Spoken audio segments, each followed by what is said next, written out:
Crypto और ये जो बिटकॉइन है इसका आगे का फ्यूचर काफ़ी ज़्यादा ब्राइट है या ये एक सिर्फ बबल है, कभी भी बर्स्ट हो सकता है? क्रिप्टो क्योंकि अभी अभी बना है तो you are in golden age. Forex को इंडिया में ट्रेड करने का बेस्ट वे कौन सा है जिससे हम कोई भी रूल और रेगुलेशन को वायलेट ना करें? फॉरेक्स इंडिया में अनरेगुलेटेड है। तो ये सब जो चेंजेस आ रहे हैं ये एज अ ट्रेडर लोगों को हेल्प कर रहा है? आपको कोई भी स्ट्रैटेजी डेवलप करने के लिए टाइम लगता है। हाँ। उसको बैक टेस्ट करना होता है, फॉरवर्ड टेस्ट करना होता है। तो यहाँ पे क्या हो रहा है, आप जब तक एक स्ट्रैटेजी बना रहे हो, मार्केट में नया रूल आ रहा तो उस टाइम पे 3 PM भी होता था, बहुत सारी चीजें होती थी मार्केट में। तब मार्केट कैसा था और अब मार्केट कैसा हो गया है? है। को याद होगा 3 PM भी ऐसे कैंडल बन जाती थी, बट एक वो सेट, वो भी काइंड ऑफ आप बोल सकते हो कुछ मैनिपुलेशन था, जो भी था। कि आप क्या प्रेफर करते हो, फॉरेक्स प्रेफर करते हो या क्रिप्टो प्रेफर करते हो? यार ये बहुत डिफिकल्ट क्वेश्चन है। मैं एक्चुअली दोनों प्रेफर करता हूँ, बट स्टाइल मेरी अलग है। क्रिप्टो में प्रेफर प्रॉफिट्स फॉरेक्स से बनाए होंगे लेकिन जो वेल्थ बनी है वो क्रिप्टो से। Exactly. I got rich from forex, but wealth मुझे क्रिप्टो में मिली। कुछ मेजर डिफरेंसेस क्या है फॉरेक्स एंड क्रिप्टो में? Crypto is not something which you can trade daily. Prop firm जो है आजकल बहुत ज्यादा ट्रेंडिंग है,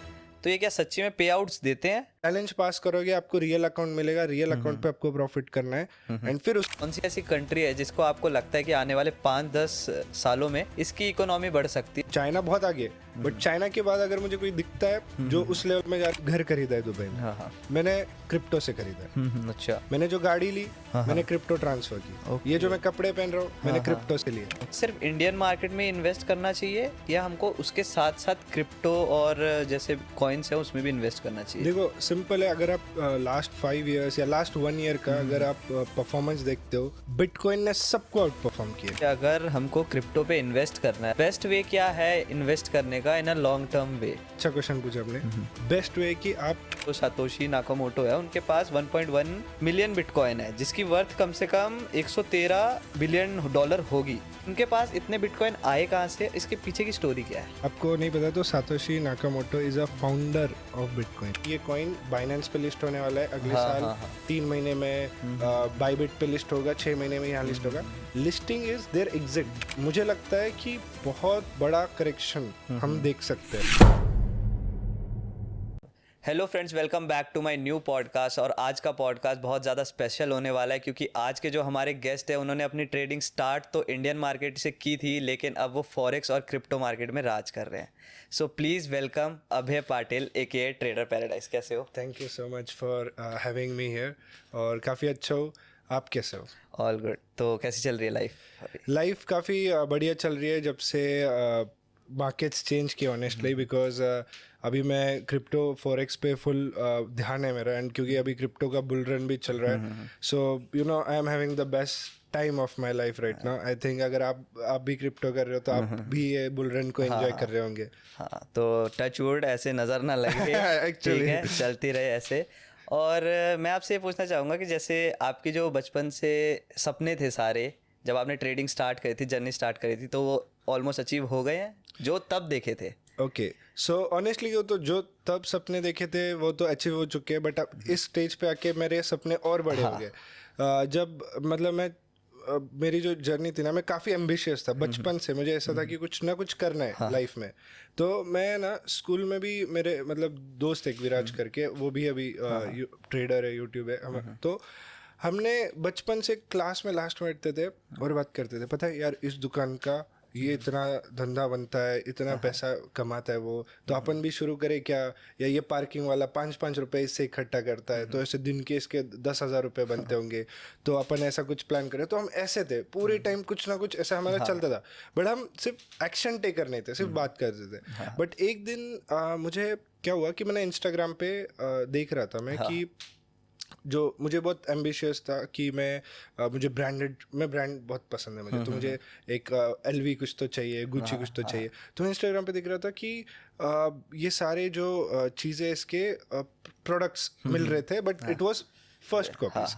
तो मैंने देखा कि मैंने अंडरस्टैंड किया ये कितना स्केलेबल है, बिकॉज ये फेक है तो इलीगल हो सकता है। बट फिर मैंने यहाँ से मुझे एक आइडिया क्लिक हुआ कि उसी पेज पे देखा मोबाइल कवर्स है हाँ। और एक्सेसरीज है, टी शर्ट्स है। तो मैंने उसको कॉल किया कि मैंने बोला कि मैं आपका आगे सेल कर दूंगा, आप मुझे कम डिस्काउंट प्राइस में देना। तो मुझे 100 रुपये कम में देता था जो प्राइस पे सेल कर रहा है। मैंने अपना इंस्टाग्राम पेज बना लिया और उसके बाद वो सारे प्रोडक्ट्स मैं डालना चालू कर दिया सेम प्राइस के साथ, और 100 रुपीज़ 200 रुपीज़ मुझे मिलते थे। तो और मेरा दिमाग बहुत सोशल मीडिया में बहुत अच्छा था तब से। तो फिर मैंने कोलैब्स किया इन्फ्लुएंसर्स के साथ और इतने सारे सेल किया। मैं वहाँ पे 1 लाख बना रहा था महीने का, 16 साल की उम्र में। 16 साल में। तो मेरे लिए वो अमाउंट बहुत बड़ा था, लेकिन मुझे पता नहीं था क्या करना है इन पैसों का। तो मैं जाके दोस्तों पे खर्च कर रहा हूँ, या मूवीज जा रहा हूँ, ये जा रहा हूँ, वो जा रहा हूँ, और ऐसे करके मैंने अपने वो सारे पैसे उड़ा दिए। एंड फिर मतलब उड़ा रहा था बेसिकली यार, क्योंकि मुझे पता था कल भी आने वाला है, परसों भी आने वाला है, आज भी है। लेकिन फिर एक दिन क्या हुआ, इंस्टाग्राम ने मेरा पेज उड़ा दिया। अच्छा, इंस्टाग्राम ने मेरा पेज उड़ा दिया वहाँ पे। आई डोंट नो कि मतलब देखो सोशल मीडिया का यू नेवर नो। तो दे सेड कि किसी ने स्ट्राइक मार दिया टाइप्स, वो किसी ब्रांड ने आपके ऊपर स्ट्राइक मार दिया क्योंकि आप वही प्रोडक्ट डाल रहे हो, ऐसा कुछ तो था। एंड वो उड़ गया। And on that sudden day like सब कुछ कोलैप्स हो गया। 1-2 महीने के अंदर सारे ऑर्डर सब कुछ बंद हो गया। और सेविंग्स भी नहीं थी, सेविंग्स भी नहीं थी क्योंकि मैं उड़ा रहा था। तब से मैं वो फाइनेंशियली कैसे आपको स्मार्ट होना है, मतलब यू नो दैट प्रिपेयर्ड में कि सोशल मीडिया वाला चीज़ हो गया, या फिर पैसे कैसे मैनेज करने हो गया, और ये सारी चीज़ें होगी। फिर उसके बाद मैं साल भर तक तो वेला था, लेकिन फिर जब मैं कॉलेज में गया तो कॉलेज में जाने के बाद क्या हुआ कि मेरा टॉप कॉलेज था। मैं पुणे में पढ़ता हूँ, तो टॉप कॉलेज था पुणे का। And top college in the sense कि उसका जो फीस था वो सबसे ज़्यादा था, और एजुकेशन भी काफ़ी अच्छा था। तो वहाँ पे फीस ज़्यादा होने के सब बेस्ट मतलब सब अमीर बच्चे आते थे, और मेरा कैसा था, एजुकेशन लोन था, तो मैं उससे गया था। तो सब अमीर लोग। तो मेरे एक दोस्त है ना, 6 दिन 6 अलग कार लाता था, मर्सिडीज, ऑडी, BMW, फॉर्च्यूनर, ऐसे। और मेरा सारे ग्रुप होता था कि कॉलेज हुआ कि अपन जा रहे लोनावला, अपन जा रहे यहाँ पार्टी करने, अपन जा रहे वहाँ यहाँ। तो मैं बोलता था यार मैं घर जाता हूँ, क्योंकि मुझे पता है मेरे पास पैसे नहीं है कि मैं, क्योंकि आप जाते हो तो आपको भी स्पेंड करना पड़ता है। तो फिर मैं बोलता था मैं घर जाता हूँ। तो फिर वो जो चीज़ होती थी ना लाइफ में बहुत हिट हुई, क्योंकि मैंने पैसे देखे थे, कमाना मुझे पता चल गया, आता था। तो मैं ऐसे हिट हो गया यार मैं क्या कर रहा हूँ। तो फिर मैं पूरे यूट्यूब पे पूरे दिन भर ऐसे देख रहा था, हाउ टू मेक मनी, ये वो। तो मुझे तब फॉरेक्स के बारे में पता चला सबसे पहले। लेकिन फिर मैं समझे यार इंडिया में कैसे करते हैं, कुछ यहाँ नहीं था। तो फिर मैं स्टॉक मार्केट के बारे में सर्च करने लगा, मतलब ट्रेडिंग ही, बट इंडिया में कैसे, इंडियन स्टॉक मार्केट। तो फिर वहाँ से जर्नी चालू हुई।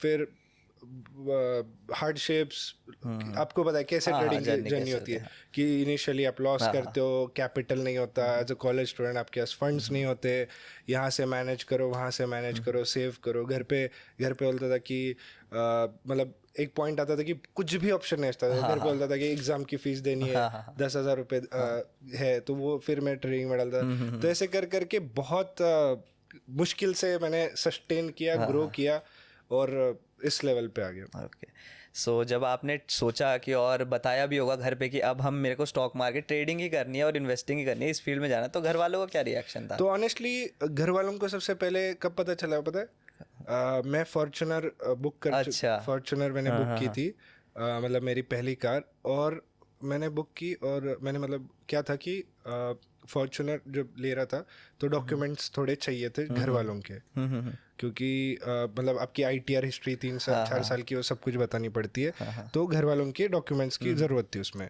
तो मेरा प्लान था कि मैं सब ले लूँ और फिर सरप्राइज दे दूँ। तो फिर मेरे को बोलना पड़ा कि डैड एक्चुअली मैं फॉर्च्यूनर ले रहा हूँ और आपके थोड़े डॉक्यूमेंट्स चाहिए थे मुझे। क्या ऐसा उनका रिएक्शन था। तो लेकिन वो सरप्राइज नहीं था, क्योंकि उनको पता था कि मैं घर से पहले मैं घर से हर महीने पैसे लेता था जब मैं कॉलेज में था, मतलब मैं पास आउट हो गया था। लेकिन मैंने उनको बोला था कि मैं जॉब कर रहा हूँ, ऐसे मैं कुछ तो कर रहा हूँ, जॉब कर रहा हूँ। इनिशियली बोला इंटर्नशिप कर रहा हूँ, फिर मैंने बोला कि इंटर्नशिप छोड़ दी, मैं दूसरा काम चालू है। मेरे डैड है ना कि उनको मेरे पे ट्रस्ट है, तो वो इतना ये नहीं करते क्या कर रहा है, ये कर रहा है, मतलब बहुत घुसते नहीं। ठीक है वो कुछ तो कर रहा है, मुझसे पैसे नहीं ले रहा, तो कुछ कर रहा होगा, ऐसा था। तो उनको तो कुछ ना कुछ कर रहा है, बट उनका रिएक्शन वो कैसे नॉन रिएक्टिव है बहुत, मतलब अंदर से उनको बहुत, अपने डैड्स कैसे होते हैं आपको बता। आई कैन रिलेट टोटली, क्योंकि जो मेरे भी dad same cut to cut कि उनको भी पता है कि कुछ कर रहा है और वो ऐसे उंगली नहीं करते और वो ऐसे वो नहीं करते, उनको दिख रहा है कि ठीक है जो कर रहा है मेहनत कर रहा है और कर रहा है। राइट। और उनका कैसा होता है कि वो आपसे बहुत प्राउड रहते हैं, बहुत खुश रहते हैं, बट वो आपके मुंह पे शो नहीं करेंगे। तो उनका वैसा था। तो फिर तब उनको पता चला कि ओके आप कुछ बड़ा कर रहे हैं। तो ऐसा मेरा घर पे तब पता चला, और तब तक तो फिर क्या ही बोलेंगे, वाह, ऐसा था उनका रिएक्शन। सो बेसिकली अब आप दुबई शिफ्ट हो गए टोटली। सो देखो, दुबई की स्टोरी ये थी कि मुझे ये पता चला कि देखो अब अपन फॉरेक्स कर रहे हैं, फॉर एग्जाम्पल फॉरेक्स क्रिप्टो कर रहे हैं। इंडिया में सबसे पहले 30% टैक्स है क्रिप्टो पे, ठीक है। तो आप जो भी फॉरेक्स में प्रॉफिट करते हो वो थ्रू क्रिप्टो आप लेते हो। चलो आप इंडियन बैंक अकाउंट में लेते हो। इंडियन बैंक अकाउंट क्या है, P2P लेते हो। 2 लाख 5 लाख 10 लाख 15 लाख तक आपने ले लिया बैंक अकाउंट में।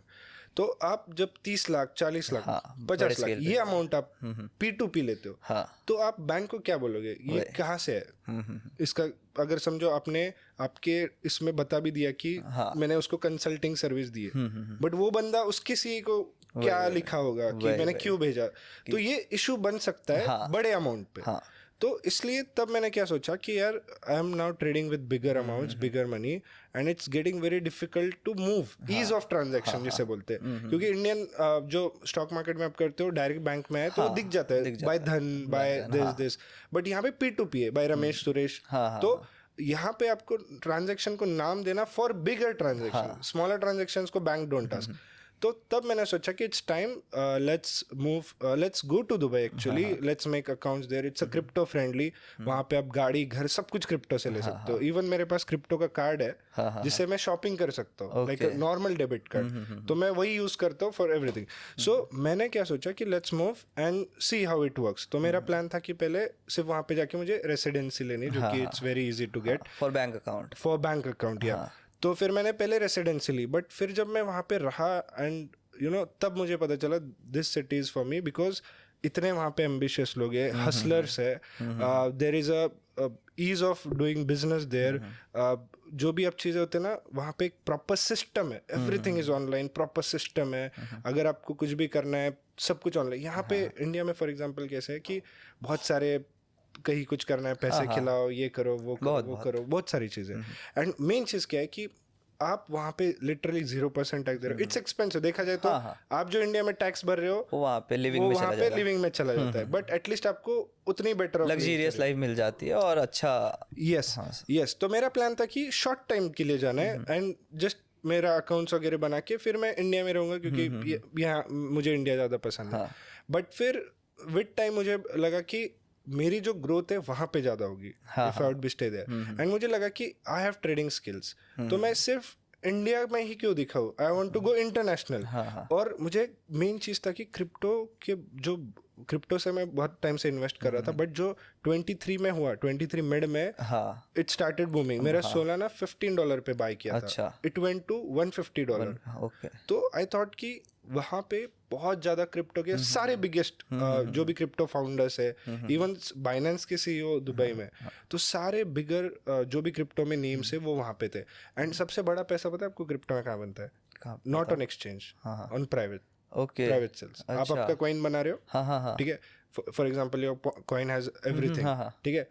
तो मैं आपको फॉर एग्जांपल सेल कर रहा हूँ, आप मुझे प्राइवेट सेल दे रहे हो, बिकॉज मैं ऐसे बोलूंगा कि आई एम इन्फ्लुएंसर। तो लाइक जैसे कि ये बिटकॉइन के साथ भी था अर्ली स्टेजेस में, लाइक वो भी इतना या आप देखो ना, जैसे इंडियन में कंपनीज होती है, प्राइवेट इक्विटी होती है, प्राइवेट इक्विटीज बेची जाती है, तो वो आप वहाँ पे खरीद सकते हो प्राइवेट।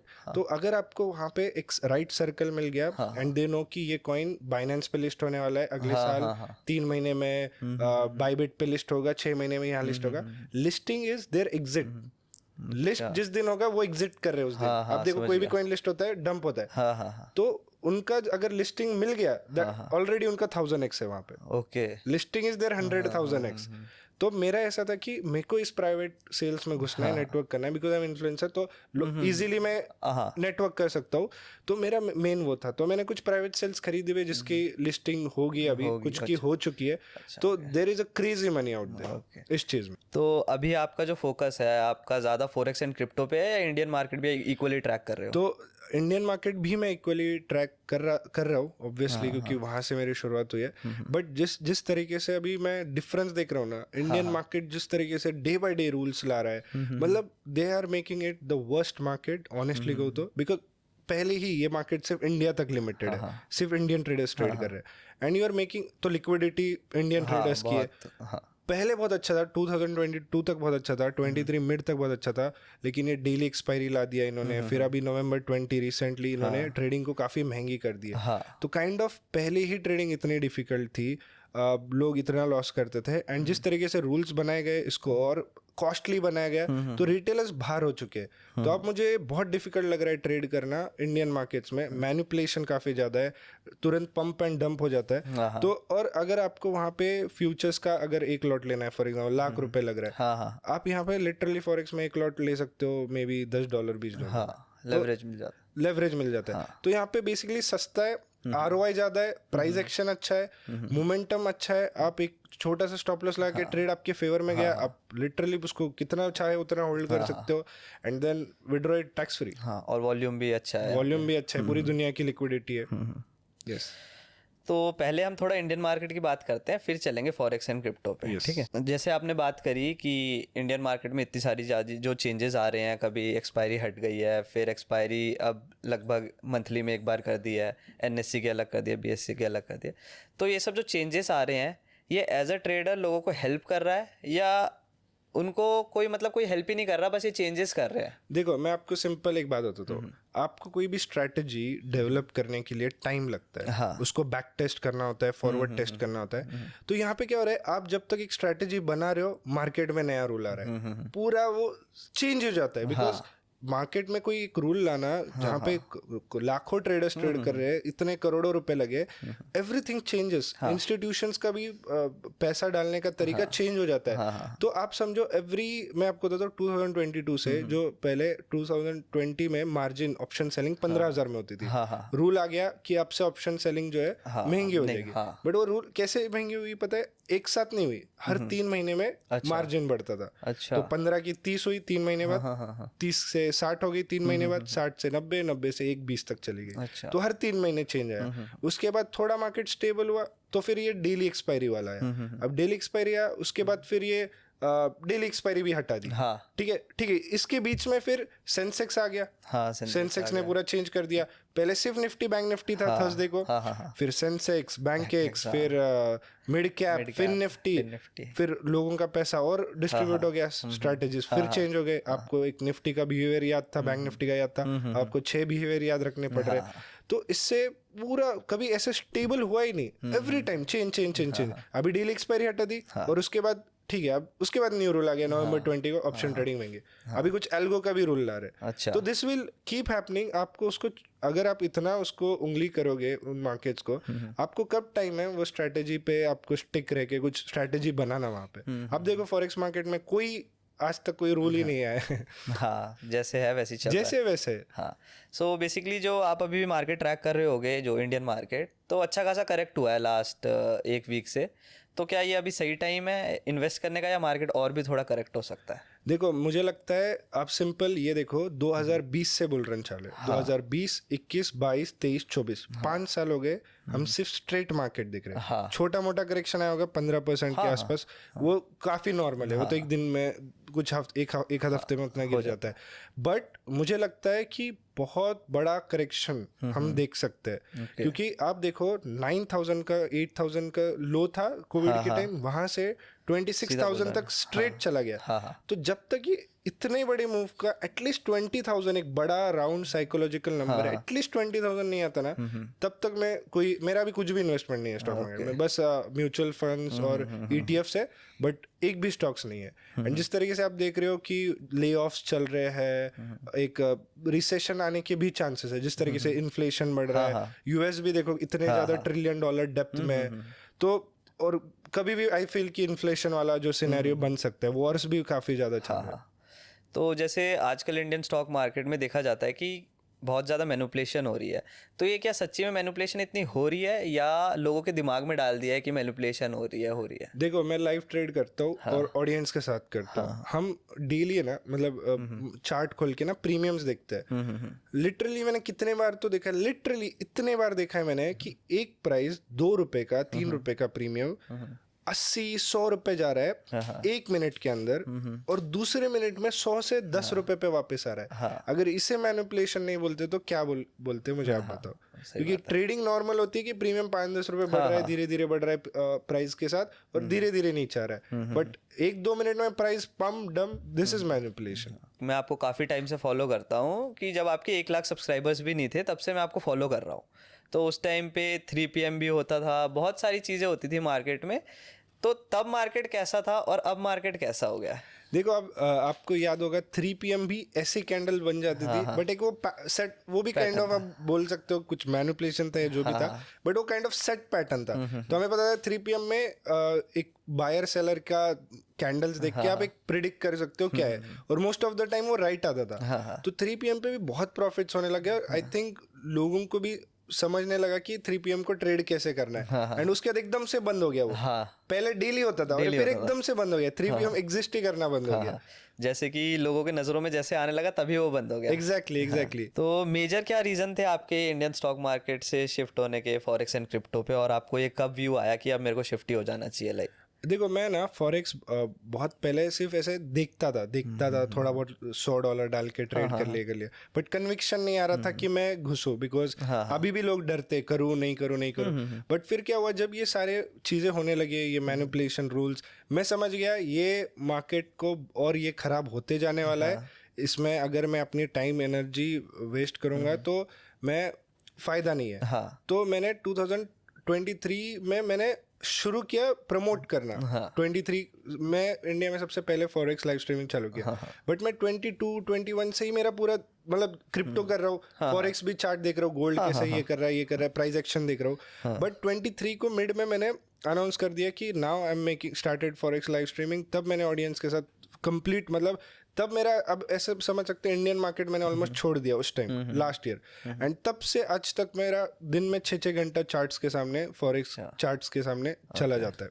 तो बेसिकली आप क्या प्रेफर करते हो, फॉरेक्स प्रेफर करते हो या क्रिप्टो प्रेफर करते हो? यार ये बहुत डिफिकल्ट क्वेश्चन है। मैं एक्चुअली दोनों प्रेफर करता हूँ, बट स्टाइल मेरी अलग है। क्रिप्टो में I prefer swing trades, because crypto क्या है कि कंसोलिडेट करता है, बट जो ब्रेकआउट देता है तो 2-3 दिन के अंदर 100% to 100%।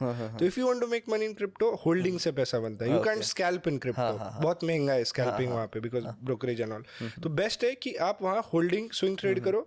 एंड फॉरेक्स के लिए I prefer intraday trades, 15 minutes 30 minutes trade लिया एक सेशन में, उस सेशन में ट्रेड खत्म कर दिया, ऐसा। तो बेसिकली बट एक होता है ना कि लाइक आपको सूट क्या ज़्यादा करता है कि जिसमें आपने थोड़े ज़्यादा बनाए हो पैसे? मैंने सबसे ज़्यादा पैसे तो क्रिप्टो में बनाए। रीज़न बीइंग कि क्रिप्टो में क्या है, मैंने ऐसे ट्रेड्स लिए, फ्यूचर्स में हो गया या स्पॉट्स में हो गया, ऐसे ट्रेड्स लिए और उसको होल्ड किए। एंड देखो, सब यू एग्री कि सबसे ज़्यादा पैसा होल्डिंग से बना, क्योंकि you let it grow. And scalp, for example आप इंट्राडे जब ट्रेड करते हो तो यू एंटर एग्जिट, तो एरर उसमें ज़्यादा हो सकता है। तो फॉरेक्स में भी प्रॉफिट बना, बट जो क्रिप्टो में बना वहाँ पे मार्जिन ऑफ एरर काफ़ी कम था, क्योंकि स्टॉप लॉस एक छोटा सा लगा दिया, ट्रेड ब्रेकआउट हो गया, बस चलने दिया। तो I have made crazy money in crypto. Like कह सकते हो कि आपने प्रॉफिट्स फॉरेक्स से बनाए होंगे, लेकिन जो वेल्थ बनी है वो crypto. Exactly, I got rich from forex, but wealth मुझे क्रिप्टो में मिली। सो कुछ मेजर डिफरेंसेस क्या है फॉरेक्स एंड क्रिप्टो में, क्योंकि ये ऑडियंस को थोड़ा ज़्यादा जानना होगा। ओके, सी क्रिप्टो का मैं आपको, तो crypto is not something which you can trade daily. Crypto का भी बुल रन चल रहा है, इसलिए आपको अभी मजा आ रहा है ट्रेड करने में। बट क्रिप्टो का जैसे ही बुल रन खत्म हो जाएगा, crypto is completely dead, because आप देखो क्रिप्टो का प्राइस एक्शन मैं देखते आ रहा हूँ, एक टाइम होता है जो महीने तक ऐसे लाइन चलती है, ऐसे क्रिप्टो की लिटरली नॉन ट्रेडेबल, रैंडम, कुछ भी वॉल्यूम नहीं। तो क्रिप्टो में ऐसा है कि आप ऐसा समझो, नल होता है ना कि चालू किया, एकदम पानी बह रहा है, और बंद कर दिया तो पूरा बंद हो गया। तो क्रिप्टो में ऐसा है, मनी फ्लो हो रहा है तो मूव करेगा, एकदम निकला कि साइडवेज हो जाए, क्योंकि there are thousands of cryptos to trade. तो मनी कहाँ फ्लो हो रहा है उस हिसाब से आपको ढूंढ के ये करना पड़ता है। But forex is something you should do it as a daily something, daily income, आप फॉरेक्स को डेली कर सकते हो. So be professional in forex, be best in forex trading, because आप सिर्फ गोल्ड को भी पकड़ोगे that's enough. And then crypto में ट्रेड सीजनली जब भी अपॉर्चुनिटीज मिले, जैसे अभी बुल रन है. हाँ, तो पहले हम फॉरेक्स की बात करते हैं थोड़ी, फिर क्रिप्टो पे चलेंगे, तो क्योंकि थोड़ा सेगमेंट अलग रखते हैं तो लोगों को ज़्यादा समझ आएगा. राइट. तो फॉरेक्स को इंडिया में ट्रेड करने का वे कौन सा है, बेस्ट वे कौन सा है जिससे हम कोई भी रूल और रेगुलेशन को वायलेट ना करें? देखो, फॉरेक्स इंडिया में अनरेगुलेटेड है. हाँ, आई विल एक्सप्लेन यू. देखो, अनरेगुलेटेड क्या होता है कि इसको कोई गवर्निंग बॉडी देख नहीं रही. हाँ, तो कोई अगर फॉरेक्स में फॉर एग्जाम्पल आपका पैसा चला जाता है या कोई कंपनी भाग जाती है, तो कोई गवर्निंग बॉडी आपकी हेल्प नहीं करेगी, क्योंकि वो बोलेगी भाई हमने तो इसको देखा ही नहीं, रेगुलेट ही नहीं किया. जैसे आप देखो, सारे बैंक्स आरबीआई के अंडर है, सारे ब्रोकर्स सेबी के अंडर है, तो उनके अंडर होता है, तो they are in their control. But ये सारे जो फॉर एग्जाम्पल फॉरेक्स ब्रोकर्स है, they are not in control of anyone. वो इंडिया में है भी नहीं. तो इस केस में क्या होता है कि आपको बहुत सारे छोटे मोटे ब्रोकर्स होते हैं, वहां पे उनसे बचना है. आपको बेस्ट ब्रोकर देखना है जो जिसका ट्रैक रिकॉर्ड बहुत सालों से इंडिया में नहीं बट उनका all over the world. For example मैं एक्सनेस यूज करता हूँ या एक्सएम यूज करता हूँ, इनका ऑल ओवर द वर्ल्ड से 10 लाइसेंस है फ्रॉम ऑफिशियल कंट्रीज, अच्छे कंट्रीज के लाइसेंसेस है, all over the world trade कर रहे हैं. 10-15 साल पुरानी कंपनीज है. तो इनके साथ आप अगर फंड्स फॉर एग्जांपल ट्रेड करते हो तो यू आर सेफ, मतलब क्योंकि ये लोग कहीं जाने नहीं वाले. और आपको बाकी ऐसा ही वे ट्रेड करने का. सेकंड चीज है कि आपके देखो, जो फेमा बोलता है कि आपका जो पैसा है वो कन्वर्ट नहीं होना चाहिए या वो इंडिया के बाहर नहीं जाना चाहिए, राइट. बट यहाँ पे ये लोग क्या करते हैं, ये लोग P2P यूज करते हैं ताकि इंडिया का जो पैसा है वो इंडिया में ही रहे. तो मतलब आपको डिपॉजिट करना है, किसी को विड्रॉ करना है, तो वो इंडिया के इंडिया में होता है. तो INR is exchange with INR. So this is the only way, मुझे जितना समझ आता है, this is the only way कि आप एक्सनेस एक्सएम अच्छा ब्रोकर देखो जो जिसका ट्रैक रिकॉर्ड है, एंड आप डिपॉजिट विड्रॉल अगर P2P कर रहे हो, that is again good. And then the other thing is crypto. अब देखो ये पॉसिबल भी क्यों हो रहा है पता है ट्रेड करना, because of crypto. Okay, because see, मुझे आप बताओ क्रिप्टो को ओन कौन करता है? लाइक नॉर्मल रिटेलर्स सब करते हैं, मतलब कोई गवर्निंग बॉडी ओन नहीं करते. मतलब आप देखो, जैसे इंडिया का नोट है, हाँ, 10 रुपए का नोट वही है, उसको ओन कौन करता है? Government. Owned by RBI. This is the currency of RBI. इसको आप मेरे बिना कहीं ये नहीं कर सकते, या मुझे पता चलेगा आप यूज करो. तो क्रिप्टो को कोई नहीं ओन करता. It's by the people for the people, right. अगर आपके और मेरे बीच में क्रिप्टो ट्रांजैक्शन हो रहा है तो it's a P2P transaction, right. मैंने आपको कुछ क्रिप्टो भेजा, उसके बदले आपने मुझे कुछ दे दिया, अमाउंट दे दिया, या आपने मुझे बाय एक्सचेंज आप मुझे कुछ भी दे सकते हो. सो फॉरेक्स में because of crypto it's possible to trade anywhere in the world, because आप फॉरेक्स ट्रेड कर रहे हो but the currency involved in it is a crypto which is a non owned currency. That's why forex आप कर सकते हो कहीं से भी, बिकॉज इसे कोई ओन नहीं कर रहा. और जब आप इसको आप फॉर एग्जांपल आप क्रिप्टो, जो फॉरेक्स में करेंसी यूज होती है वो क्रिप्टो यूज होती है. तो आप जब क्रिप्टो, आप समझो अभी अपने प्रॉफिट बना लिया, आपको विड्रॉल चाहिए, तो आप एक बार्टर सिस्टम कर रहे हो कि ये ले मेरा क्रिप्टो, मुझे INR दे. तो that's I think that's the best way अगर आप देखा जाए तो, because this is the only way to trade. अगर क्रिप्टो कल को नहीं रहेगा तो I don't think you can trade forex, because then you have to use some currency which will be owned by some government, which will be controlled by government, and then वो आपको allow नहीं करेगी, वो violet हो जाएगा. सो forex start करने का best way क्या है? जैसे कि कोई नया ट्रेडर आ रहा है, किसी को ट्रेड करनी है, वो स्टडीज करके लर्निंग करके तैयार है, तो उसको अपने खुद के फंड से ट्रेड करना चाहिए या जो आजकल फंडेड फर्म चल रहा है उनके साथ ट्रेड करना चाहिए? देखो, सबसे सिंपल बात है कि आप मुझे बताओ, प्रॉप को, फंडेड फर्म को अगर आपको विड्रॉल लेना है तो आपको पहले एक चैलेंज कंप्लीट करना पड़ेगा, विच हैज कि आपको इतना % प्रॉफिट करो, इतना % आप लॉस नहीं कर सकते. चैलेंज पास करोगे, आपको रियल अकाउंट मिलेगा, रियल अकाउंट पे आपको प्रॉफिट करना है, एंड फिर उसका विड्रॉल देना है, राइट. तो this has many rules and challenges. But आप मुझे बताइए, बिगिनर ट्रेडर जिसको ट्रेडिंग सीख रहा है, क्या वो इतने रूल्स से चैलेंज पास कर पाएगा? नहीं कर पाएगा। सो अगर वो बेसिकली $500 का अकाउंट लेता है, $500 देखिए $1,00,000 का अकाउंट लेता है, तो वो बेसिकली वो एक दिन में उड़ा सकता है, जैसे ही 3% का ड्रॉ डाउन हिट हो जाए। तो उससे बेटर है कि आप उसको एक रियल अकाउंट में ट्रेड करो इनिशियली एंड प्रॉफिट करो उस पर, ताकि आपको कोई रूल नहीं है, आप जैसे चाहे वैसे ट्रेड कर सकते हो, आपका पैसा है, स्टॉप लॉस लगा के आप उसको सस्टेन कर सकते हो, ग्रो कर सकते हो। तो मेरा ये कहना है कि आप ग्रो करो अपने रियल अकाउंट को, प्रूव करो कि you're a प्रॉफिटेबल ट्रेडर, आप पास कर सकते हो, और फिर उसी प्रॉफिट का एक प्रॉप अकाउंट खरीद लो। So either use both, that's the best way. अगर आपकी प्रॉफिट बढ़ जाता है, आप उस प्रॉफिट अमाउंट का इन्वेस्ट कर देते हो, अगर वो अकाउंट उड़ भी गया तो आपका एसएल चला गया, समझ जाओ। सो प्रॉप फर्म की बात कर ही रहे हैं, तो क्या प्रॉप फर्म जो है आजकल बहुत ज़्यादा ट्रेंडिंग है, तो ये क्या सच्ची में पे आउट्स देते हैं, या इसके पीछे का मतलब क्या रियलिटी क्या है? देखो, अब मैं आपको बताता हूँ, कोई भी कंपनी होती है वो होती है बिजनेस करने के लिए, ठीक है। अब लोग सोचते हैं कि प्रॉप क्यों इतना बड़ा अकाउंट देती है। See, probability of traders winning is losing is 90%, right? So 90% loss करेंगे तो बेसिकली वो चैलेंज फीस प्रॉप के पास जाएगी, और 10% प्रॉफिट करेंगे तो वो जो भी छोटा मोटा प्रॉफिट करते हैं वो कंपनी उनको देती है।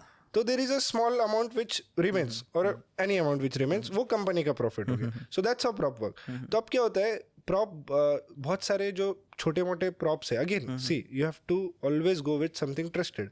फॉरेक्स ब्रोकर्स भी छोटे मोटे, देयर माइंडसेट इज कि मुझे बना के भागना है। प्रॉप्स का भी छोटे मोटे आते हैं, देयर माइंडसेट है कि मुझे बना के भागना है। तो अगर आप उन प्रॉप्स के साथ काम करते हो जिनको रह के बिजनेस करना है, जिनको रह के ग्रो करना है, लॉन्ग टर्म विजन है, तो वो आपको हमेशा विड्रॉल देगी।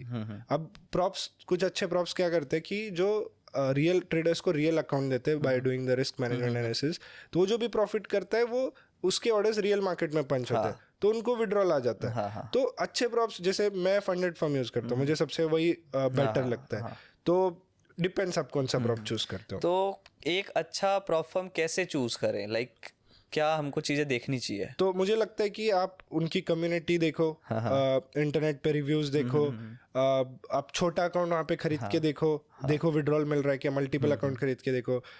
मोस्टली आप रिसर्च कैसे करते हो, किसी भी आप एग्जांपल होटल में स्टे करने वाले, आप रिव्यूज देखते हो, उसके बारे में यूट्यूब पे कुछ वीडियो देखते हो, तो that's the best way I think.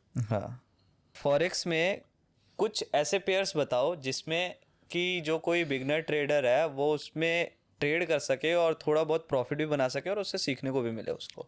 अब देखो, मुझे लगता है सिर्फ मेजर पेयर्स ट्रेड करना चाहिए आपको। आपको गोल्ड काफी वॉलेटाइल होता है, बट अगर आप गोल्ड को ही पकड़ के चलोगे तो आप काफी अच्छा प्रॉफिट कर सकते हो, क्योंकि हमेशा मोमेंटम होता है, काफी ट्रेंड करता है, आप प्राइस एक्शन वहाँ पे सीख सकते हो। तो एक फिक्स कर सकते हो, लर्न गोल्ड भी है। उसके साथ साथ बाकी मेजर पेयर, जो 7 मेजर पेयर्स है, उसमें क्या है कि वो वन साइडेड मूव करते हैं। अगर आप फॉर एग्जांपल देखोगे USD CAD हो गया या USD JPY हो गया, तो उसका एक चालू हो गया ना ट्रेंड, डाउन ट्रेंड रहा तो डाउन ट्रेंड रहेगा, और अप ट्रेंड रहा तो अप ट्रेंड ही रहेगा।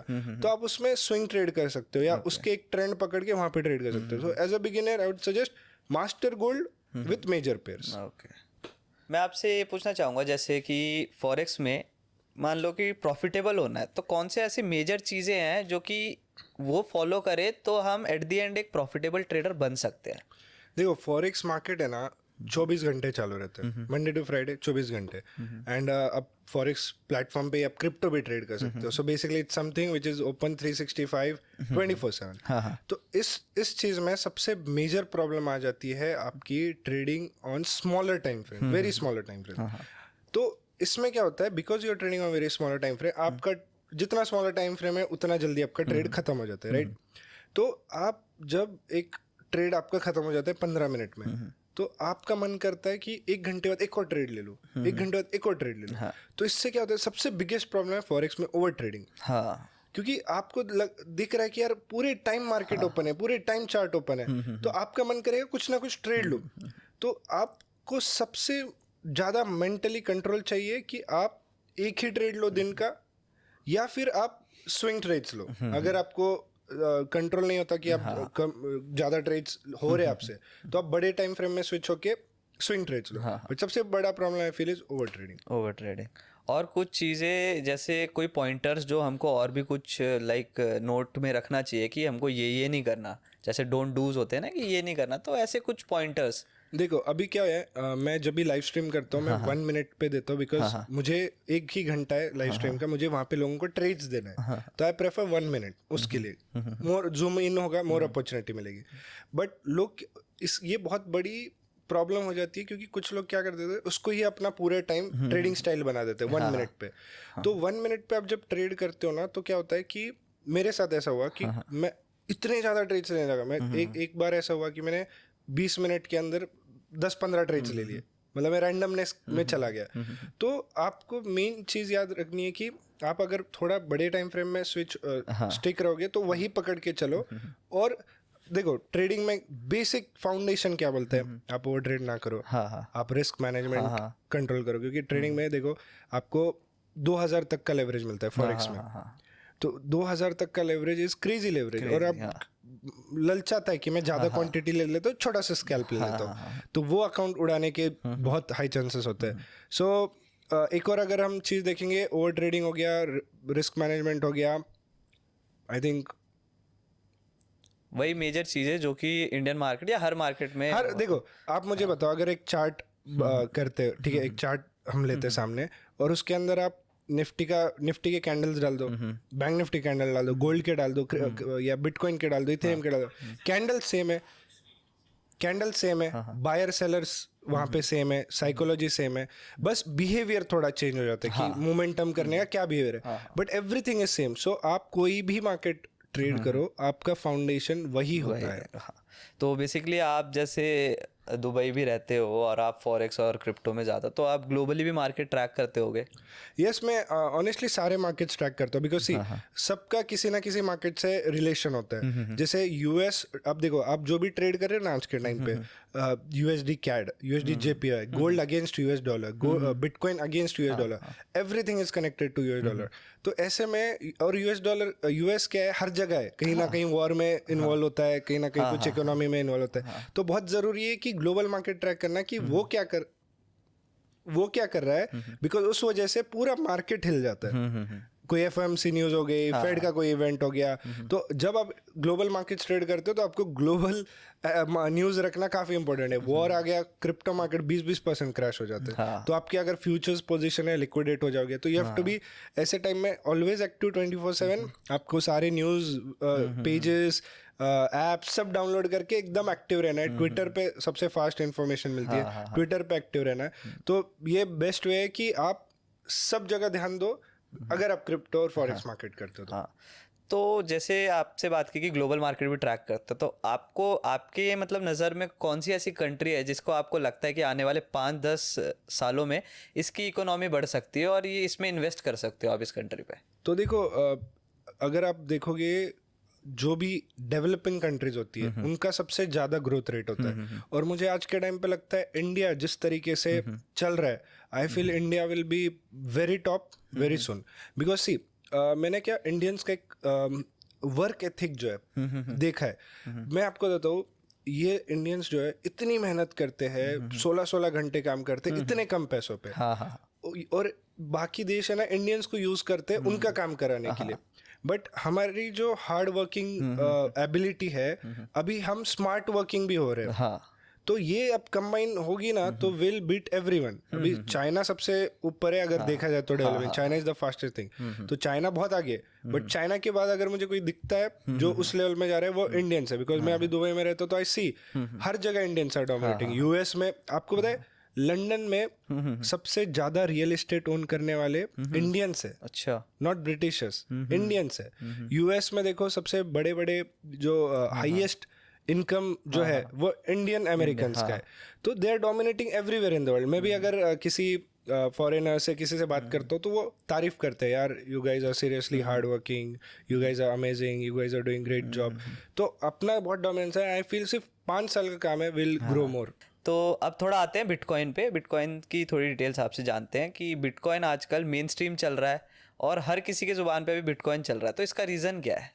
देखो रीज़न क्या है कि अब बिटकॉइन जो था एक टाइम पे $5,000, एक टाइम पे $1 भी था, लेकिन अब ये $1 लाख पे चला गया। अब देखो बिटकॉइन का अगर आप समझोगे how bitcoin works and why bitcoin is so important, देखो इंस्टीट्यूशंस सारे बिटकॉइन को खरीदते जा रहे हैं। बिकॉज मैं आपको एक एग्जांपल देता हूँ, डॉलर या करेंसी जो भी है वो गवर्नमेंट ओन करती है, वो प्रिंट होते रहती है, राइट? वो प्रिंट होती है, प्रिंट हो रही है, उस प्रिंटर चालू है कंटिन्यूसली, इन्फ्लेशन बढ़ रहा है। तो बाकी कंट्रीज को, और यूएस क्या करता है कि आप डराता है, अगर तुम ऐसा करोगे तो हम तुम्हें सैंक्शन कर देंगे, जैसे रशिया को किया, चाइना को किया। तो ये देश क्या सोचता है कि हम इतने ग्रोइंग है, पावरफुल है, हम इसके क्यों कंट्रोल में हैं? तो ये लोग गोल्ड के पीछे पड़े थे पूरे टाइम, गोल्ड गोल्ड गोल्ड, क्योंकि गोल्ड को प्रिंट नहीं किया जा सकता, गोल्ड को कोई ओन नहीं कर सकता, क्योंकि ये नेचर्स एलिमेंट है, राइट? लेकिन अब मुझे बताओ, गोल्ड को स्टोर करना, फिजिकल गोल्ड को, एक समझो गोल्ड की आज वैल्यू है $2600 एक गोल्ड की, तो आप इमेजिन करो गोल्ड को इतना स्टोर करना physically, person A to person B gold को भेजना, it's very difficult, right? Like impossible. अगर आप मान लो 1 किलो सोना आप जेब में लेकर कहीं एयरपोर्ट पे जाओ, आपको पहले अंदर लेंगे, तो काफी डिफिकल्ट है, ईज ऑफ ट्रांजैक्शंस, राइट? तो अब देखो डॉलर तो करेंसी तो आउट ऑफ पिक्चर हो गया because of this inflation and printing. Gold very it's a best asset but immovable asset और डिफिकल्ट टू मूव। तो अब बिटकॉइन इज लाइक, आप मान लो डिजिटल गोल्ड, ओके, ठीक है? क्योंकि बिटकॉइन भी लिमिटेड है, ठीक है? इसका जो बना है it's not owned by government, और इसका जो सप्लाई लिमिटेड है, एंड ये इतना ट्रांसपेरेंट है कि आप समझो फॉर एग्जांपल मेरा कोई वॉलेट है, वॉलेट आईडी, अगर मैं कहीं ट्रांजैक्शंस भी कर रहा हूँ, सारे ट्रांजैक्शंस लोगों को पब्लिकली दिखते हैं। आप मेरा वॉलेट आईडी डाल दोगे, सारे ट्रांजैक्शंस मेरे पब्लिकली दिखेंगे। So it's transparent. Second thing, it's very safe. आप बिटकॉइन को लिटरली, अगर मैं कहीं तो पढ़ रहा था कि अगर हैक करना है तो दुनिया के सारे कंप्यूटर्स भी जोड़ के अगर ये करोगे तो आप ये नहीं कर सकते। ईज ऑफ ट्रांजैक्शन हो गया। अब अगर आप मुझे पैसे भेजना है आपको एक देश से दूसरे देश में, अगर आप बैंक्स का, ट्रेडिशनल बैंक्स का यूज करते हो, अगर अमाउंट बड़ा है तो बैंक बोलेगी आपको कि क्यों चाहिए, किसको भेजने हैं, क्या भेजने हैं, प्रूफ ऑफ फंड बताओ। बिटकॉइन में ऐसे नहीं है, वन टैप कुछ फीस। आप पता है आपको $100 मिलियन भी भेजने ना, कुछ $10-20 के फीस में उतना अमाउंट ट्रांसफर हो जाता है। तो इमेजिन करो, यहाँ से आप एक बेसिकली गोल्ड ही हो गया जो आप एक ऑनलाइन फोन में स्टोर कर रहे हो, you are moving it anywhere in the world without noticing anything. आप आपके जेब में $10 मिलियन डाल के एयरपोर्ट से भी ट्रैवल कर सकते हो। तो अब इसको गवर्नमेंट एज अ प्रॉब्लम देख रही थी, but they understood it can't be controlled by them also. So now they are trying to regulate कि भाई तुम करो बट हमारे नजरों में करो, और उसका हमें टैक्स दो, क्योंकि गवर्नमेंट के अंदर टैक्स चाहिए। सो इंस्टीट्यूशंस को पता चल गया this is not going anywhere, so वो लोग हेवीली बाय कर रहे, इतना हेवीली बाय कर रहे। न्यूज पे आता था कि देखो, न्यूज पे वो बोलते थे बिटकॉइन जीरो होगा, ये वैल्यू वर्थलेस है, और उनकी बैक एंड में उनकी ट्रांजैक्शंस दिख रहे थे जहाँ पे वो बिटकॉइन एक्यूमुलेट कर रहे, खरीद रहे। आप बताओ, इतना अगर प्राइस गया है अभी, बिटकॉइन 1.9 ट्रिलियन डॉलर का अगर बना है, तो इतना पैसा कहाँ से आ रहा है? रिटेलर से नहीं, हेज फंड्स का ये पैसा है। तो that's why it will go very up. $1 million भी बिटकॉइन हमें देखने मिल सकता है। तो आपको क्या लगता है, क्रिप्टो और ये जो बिटकॉइन है, इसका आगे का फ्यूचर काफ़ी ज़्यादा ब्राइट है, या ये एक सिर्फ बबल है, कभी भी बर्स्ट हो सकता है? देखो, अगर आप गोल्डन एज में जी रहे हो, आप क्रिप्टो के इसमें हो, अगर आप क्रिप्टो क्योंकि अभी अभी बना है, तो you are in golden age, और ये बहुत ऊपर जाने वाला है। Because see, you have to just understand where the big money is moving. आज के टाइम पे यूएस में स्पॉट ETF अप्रूव हो चुका है। स्पॉट ETF आना मतलब is the biggest bullishness, because इसका मतलब क्या है पता है कि इंस्टीट्यूशंस बिटकॉइन खरीदेगी, और उसका आपको एक ETF देगी, ताकि आप बेसिकली उस ETF को खरीदते हो, तो जैसे जैसे बिटकॉइन का प्राइस जा रहा है वो ETF का प्राइस जा रहा है। बट ये पता है, ये भी एक बहुत बड़ा स्कैम है, बिकॉज ओन बिटकॉइन वो कर रहे हैं, और उसका एक डिराइव्ड ETF आपको दे रहे हैं। तो basically they want to control bitcoin because they know it's very powerful, like options. मतलब बैंक निफ्टी है तो उसका एक गोल्ड का ETF है, अपन म्यूचुअल फंड्स करते हैं, ETFs में करते हैं, ओन एक कर रहा है, आपको बस ETF दे रहा है। तो ये बबल नहीं है। ये जो सारे मूव्स हो रहे हैं ना, ये जो सारी चीजें हो रही है, इनकी जो भी चीजें ये कर रहे हैं, it clearly shows they want to control this, and if they want to control this they will try to buy it as much as they can. So आप अपना बिटकॉइन मत बेचो, आपके पास ही रखो. ओके. सो जैसे कि अभी हमने बात करी कि आप बिटकॉइन हर जगह यूज़ करते हो, तो दुबई में आप बिटकॉइन किस किस वे में यूज़ कर सकते हो जो कि इंडिया में अभी तक आया नहीं है और जिसको आने में भी काफ़ी टाइम लग जाएगा? तो देखो अब कैसा है, bitcoin is a volatile asset, ठीक है, लेकिन बिटकॉइन हमेशा ऊपर जाएगा. बट जो ट्रांजैक्शंस होते हैं ओके, सो जो ट्रांजैक्शंस होते हैं इन जनरली कुछ लोग यूएसडीटी में प्रेफर करते हैं. मतलब बेसिकली कोई बिटकॉइन में करता है, कोई यूएसडीटी में करता है. अब देखो मैंने घर खरीदा है दुबई में, मैंने क्रिप्टो से खरीदा है. अच्छा. मैंने जो गाड़ी ली मैंने क्रिप्टो ट्रांसफर की. ये जो मैं कपड़े पहन रहा हूँ मैंने क्रिप्टो से लिए. मेरे डेबिट कार्ड पे क्रिप्टो कार्ड से मैंने टैप किया. So basically for example Dubai जैसे जगह पे crypto is everywhere now. You can buy directly from the developer, you can buy properties through crypto, you can buy cars through crypto, you can do shopping through crypto cards. तो अब इससे ज़्यादा adaptation और क्या हो सकता है. और कल ही एक न्यूज़ आई है, UAE owns $40 billion of Bitcoin, which is very huge. तो क्रेजी अडेप्टेबिलिटी जा रही है. चाइना पीछे पड़ा है, रशिया पीछे पड़ा है. यूएस में क्रिप्टो के बिटकॉइन के रिजर्व्स बनाए जा रहे हैं जहाँ पे उनको बिटकॉइन स्टोर करना है. बट मुझे ये नहीं समझ आ रहा है इंडिया को कब ये पता चलेगा कि कितना इंपॉर्टेंट है बिटकॉइन. तो आपको क्या लगता है कितना टाइम लग जाएगा बिटकॉइन को अडाप्ट करने में इंडिया को, जितना दुबई कर रहा है आज की डेट में? पता है मुझे लगता है जल्द ही ये हो जाएगा, बिकॉज इंडियन जो भी फाइनेंस साइड बैठा है वो ट्राई कर रहे हैं इसको फिगर आउट करने का.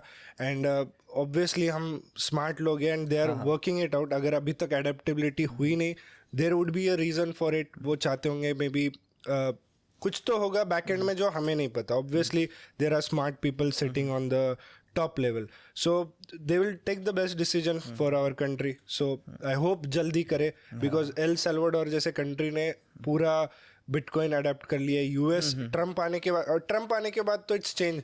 अब कंट्रीज और सीरियस हो रही है, कंट्रीज और बाय कर रही है. तो आई थिंक चाइना में भी बैन था क्रिप्टो, अभी चाइना भी बोल रहा है कि आप खरीद सकते हो, ये कर सकते हो. सो आई थिंक अभी प्रेशर आ चुका है बिकॉज ऑफ ट्रम्प. तो बिटकॉइन जैसे अभी ऑल टाइम हाइपर है ऑलमोस्ट, तो बिटकॉइन में इन्वेस्ट करने का सही टाइम कौन सा है? आप अभी भी इन्वेस्ट कर सकते हो या बिटकॉइन थोड़ा बहुत जब करेक्ट होगा तब हम बिटकॉइन में? देखो मुझे अभी लगता है कि बिटकॉइन में थोड़ा करेक्शन आना जरूरी है. बिकॉज सी मैंने देखा है 48,000 पे मैं खरीदा था रिसेंटली, ब्रेकआउट के पहले मैं डिप पे खरीद रहा था. तो लास्ट डिप 48,000 की थी, वहां से डायरेक्टली 107,000 का लगा. तो लिटरली डबल हो चुका है. मेरे को एक सिंपल समझता है, फिबोनाची लेवल लगाओ 50% 40%, एक रिट्रेस आने दो. क्योंकि अभी आप जब एक स्ट्रक्चर होता है हायर हाई हायर लो, आप कभी भी हायर हाई पे खरीदोगे लॉस करोगे. डजंट मैटर बिटकॉइन 1 मिलियन जाएगा, बट अगर आपकी एंट्रीज गलत है ना, तो जब वो करेक्ट करेगा आपका अकाउंट आधा हो जाएगा. और आपको फिर गिल्ट होगा कि यार काश मैं थोड़ा पहले खरीद लेता, या फिर आपको मे बी आप लॉस कर लोगे, एग्जिट कर लोगे, या मे बी आपको बहुत बड़ा प्रॉफिट कर सकते थे if you would have bought on a better price. तो आई वुड से एक वीकली टाइम फ्रेम पे करेक्शन आने दो, तब खरीदो. Now best time to buy alt coins जो अभी तक रैली नहीं किए. Alt coins are still under performing, because जो पैसा फ्लो होता है वो होता है बिटकॉइन से इथेरियम से लार्ज कैप से अल्ट कॉइन्स. तो अभी फ्लो बिटकॉइन में, तो इथेरियम, सोलाना, ये सारी जो कॉइन्स है, टॉन हो गया, XRP हो गया, इनमें पैसा फ्लो होना है अभी. तो आप अवैक्स, ये बहुत अच्छे कॉइन्स है, तो आप यहाँ खरीदो, ताकि जैसे बिटकॉइन रैली कर गया, लोग प्रॉफिट बुक करेंगे. प्रॉफिट बुक करके कहाँ डालेंगे पैसा? कहीं तो डालेंगे, वो जाएगा अल्ट कॉइन. ओके. सो जैसे आपने काफ़ी सारे कॉइन्स बताए, तो आने वाले 5 साल 6 साल इतना लेके चलते हैं कि कौन से ऐसे कॉइन्स हैं जो कि बेस्ट परफॉर्मर हो सकते हैं और हम देख सकते हैं? देखो मुझे सबसे ज़्यादा उम्मीद अगर बेस्ट कॉइन्स की करोगे, इथेरियम से, सोलाना से, उसके बाद टॉन से, XRP, एंड एक और अगर हम कॉइन अगर बात करेंगे तो 4 तो फिक्स है. तो जैसे अभी हम देख सकते हैं कि crypto bitcoin all time high पर चल रहा है, तो इस पे इन्वेस्ट करने का सही टाइम क्या है? या तो करेक्ट होने का वेट करे या अभी इन्वेस्ट कर सकते हैं? देखो मुझे इतना ही समझता है, एक मार्केट स्ट्रक्चर होता है, अब जब एक हायर लो पे मार्केट हो तब खरीदो, एक 20% का कोई डिप दिखे तब खरीदो। अब बिटकॉइन तो 20% डिप नहीं करे, बहुत लार्ज कैप है, बट इथेरियम, सोलाना, जब 20% का डिप दिखे आप खरीदो वहाँ पे, बिकॉज 20% के डिप में खरीदोगे, रिकवर होगा, 30-40% ऊपर जाएगा, गारंटेड वहाँ पे प्रॉफिट आपका बनेगा। And now is the best time, because अभी क्रिसमस हॉलीडे न्यू ईयर है, उसकी ऑलरेडी थोड़ी प्रॉफिट बुकिंग आ चुकी है, ऑलरेडी 20% का करेक्शन आ चुका है, वीकली टाइम फ्रेम के सपोर्ट पे है, फिबोनाची पे अच्छा रिट्रेसमेंट आ चुका है। So the best time to buy is now for altcoins. Bitcoin का आई स्टिल फील कि थोड़ा करेक्शन आना और जरूरी है।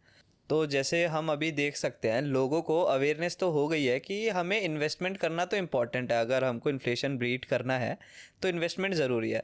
तो क्या सिर्फ इंडियन मार्केट में इन्वेस्ट करना चाहिए या हमको उसके साथ साथ क्रिप्टो और जैसे कॉइन्स है उसमें भी इन्वेस्ट करना चाहिए? देखो सिंपल है, अगर आप लास्ट 5 ईयर्स या लास्ट 1 ईयर का अगर आप परफॉर्मेंस देखते हो, बिटकॉइन ने सबको आउट परफॉर्म किया। हाँ। सारे चीज़ों को, स्टॉक्स हो गया, सारे जितने ग्लोबल इन्वेस्टमेंट्स हो सकते हैं, गोल्ड, रियल एस्टेट, जो भी है, बिटकॉइन ने सबको सरपास कर दिया। लिटरली अभी 100% रिटर्न्स बिटकॉइन दे रहा है।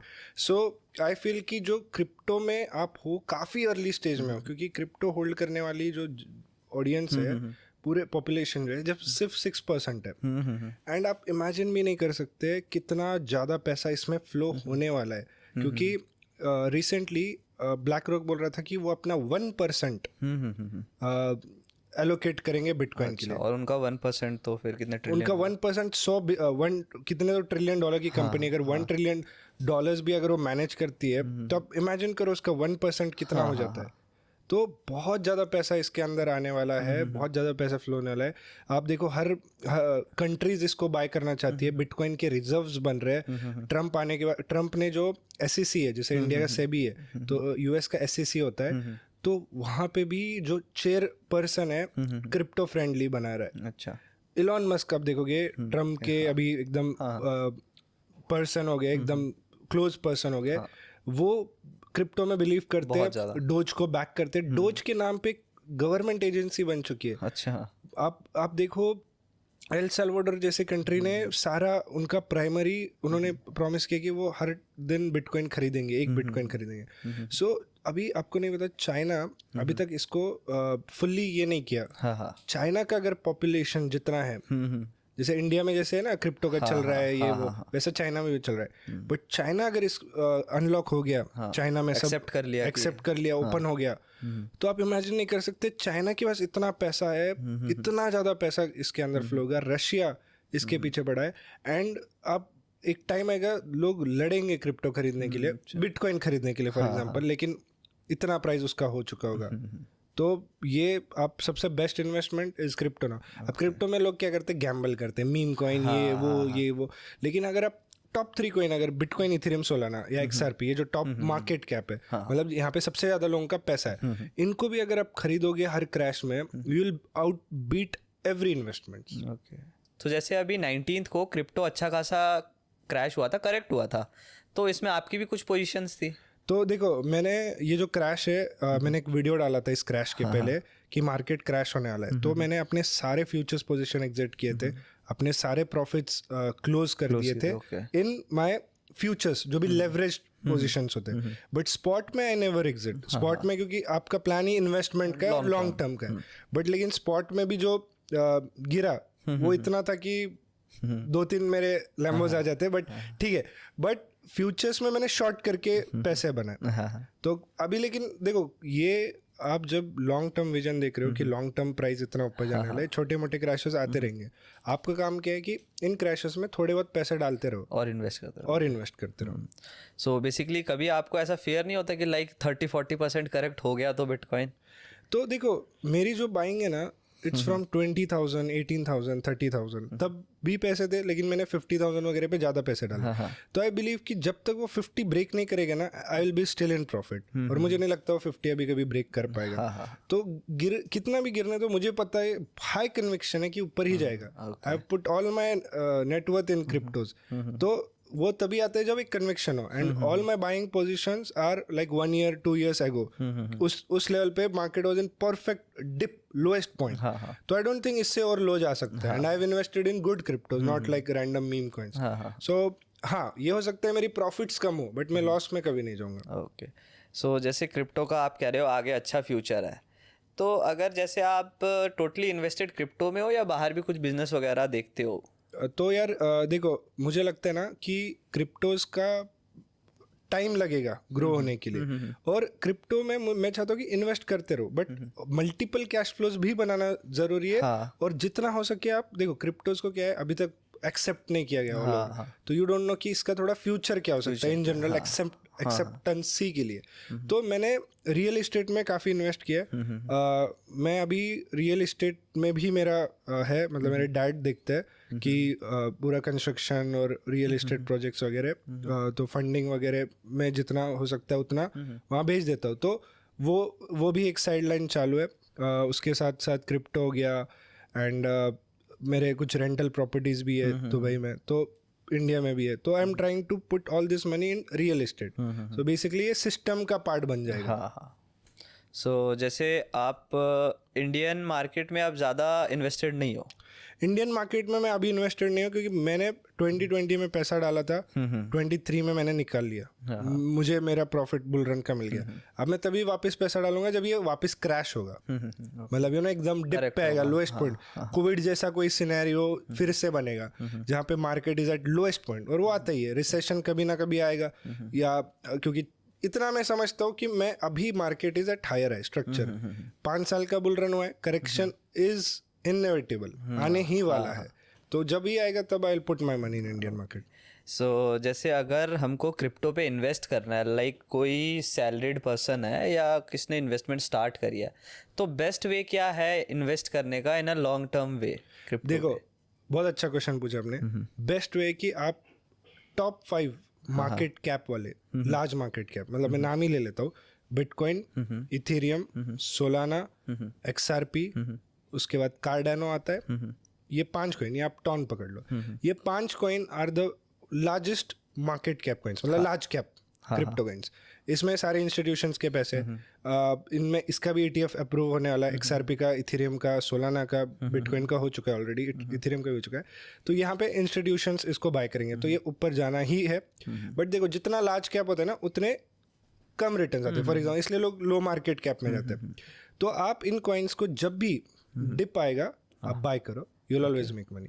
जब भी डिप आएगा 20% का एक नंबर पकड़ के चलो. बिटकॉइन के लिए आप 10% पकड़ो, बाकी कॉइन्स के लिए 20% पकड़ो. 20% दिखा, एक्स्ट्रा मनी डाल दो. 20% दिखा, एक्स्ट्रा मनी डाल दो. For sure you will make returns. हाँ. और इंडिया में हम किस लाइक बहुत लोगों को कन्फ्यूजन होती है किस ऐप से, किस मतलब ब्रोकर के थ्रू इन्वेस्ट करें, तो वो भी आप बता दो. देखो, अभी वर्ल्ड का नंबर 1 एक्सचेंज बाइनेंस है. तो आई फील कि आप, और सेकंड बिगेस्ट है बाइबिट.